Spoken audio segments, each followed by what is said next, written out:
આજે આપણે ટેસ્ટી એવું બટેકાનું શાક બનાવવાના છે। તો એના માટે આપણે 5 બટેકા લઈ લીધા છે અને કઈ રીતે બનાવવું તમે આખી રેસીપી જોશો તો જ તમને ખ્યાલ આવશે। અને જેમ જેમ આપણે રેસીપી બનાવતી જઈશ એમ હું તમને આગળ કહેતી જઈશ કે આપણા શાકને કઈ રીતે બનાવવાનું છે। તો પહેલાં આપણે બટેકાને બધાને છોલી લેવાના છે। તો મસ્ત એવા આપણે બટેકા છોલી લઈશું। અહીંયા આપણે બટેકાને છોલી લીધું છે અને અહીંયા પાણી રાખ્યું છે, એની અંદર જ આપણે ડાયરેક્ટ બટેકાને સુધારી લેશું। આવરા મોટા મોટા કટકા કરશું।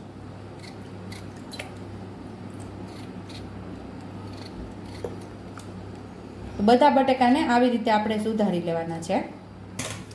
તો બટેકા બધા આપણે પાણીની અંદર સુધારી લીધા છે અને આ બટેકાને હવે પહેલા આપણે વઘાર કરશું। તો અહીંયા આપણે નાના 2 પાવડા જેટલું તેલ ઉમેરશું।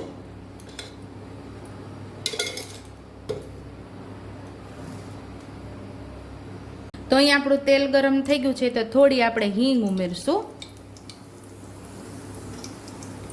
અને અહીંયા આપણે ડાયરેક્ટ આપણે બટેકાનો વઘાર કરી દઈશું।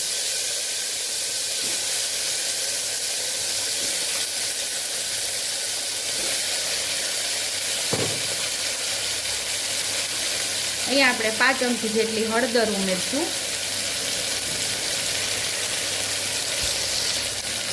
સ્વાદ મુજબ આપણે મીઠું ઉમેરશું।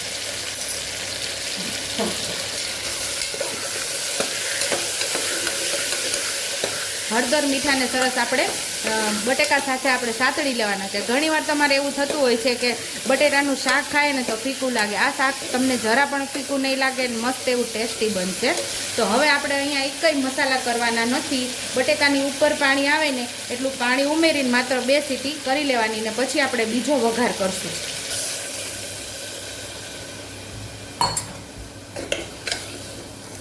બસ આટલું જ પાણી આપણે ઉમેરી અને આપણે 2 સીટી લઈ લેવાની છે।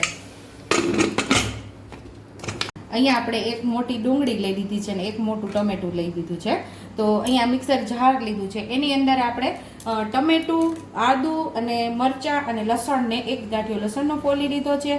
ટમેટા, આદુ, મરચાં અને ડુંગળીને મિક્સર જારમાં પીસી લેવાનું છે અને ટમેટું અલગ પીસવાનું છે, આ બધું સાથે પીસી લેવાનું છે, ડુંગળી, લસણ, આદુ અને મરચાંને।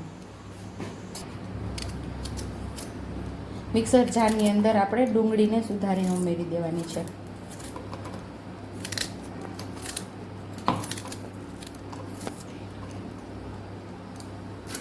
સેમ જ રીતે મરચાંને પણ આપણે સુધારીને ઉમેરી દઈશું।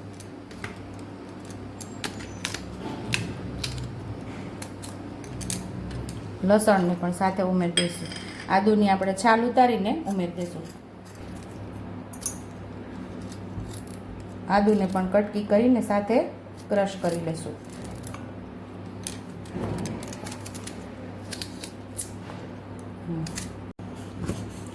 તો અહીંયા આદુ, મરચાં અને લસણ અને ડુંગળી ક્રશ થઈ ગયા છે। તો એક વાટકાની અંદર આપણે એને કાઢી લઈશું અને ટમેટાને પાછું ક્રશ કરી લઈશું આમાં।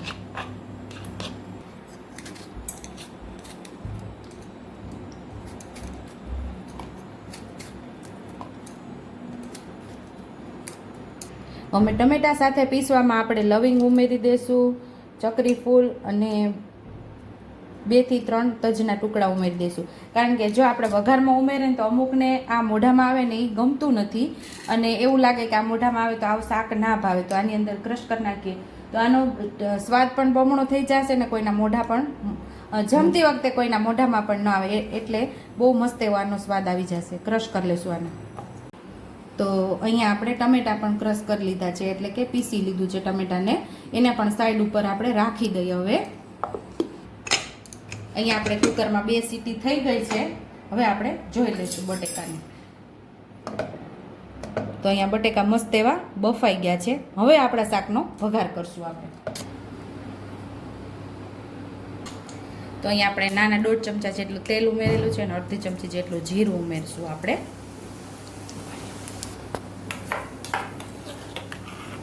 અહીંયા આપણે ડુંગળીને ક્રશ કરેલી એનો વઘાર કરી લઈશું અને સાતળી લઈશું। અહીંયા ડુંગળી સતળાઈ જશે, ટમેટું ઉમેરી દઈશું। ટમેટું ઉમેરી દીધું છે। ધાણા જીરું 1 ચમચી, 1 ચમચી લાલ મરચું પાવડર, થોડી હળદર. મીઠું આપણે વઘારમાં જ ઉમેરી દીધું છે.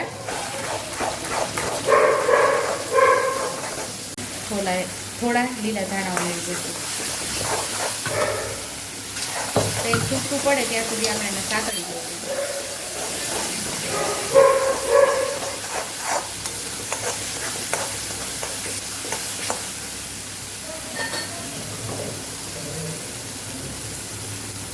અહીંયા સરસ તેલ છૂટું પડવા લાગ્યું છે, બટેકાને ઉમેરી દઈશું.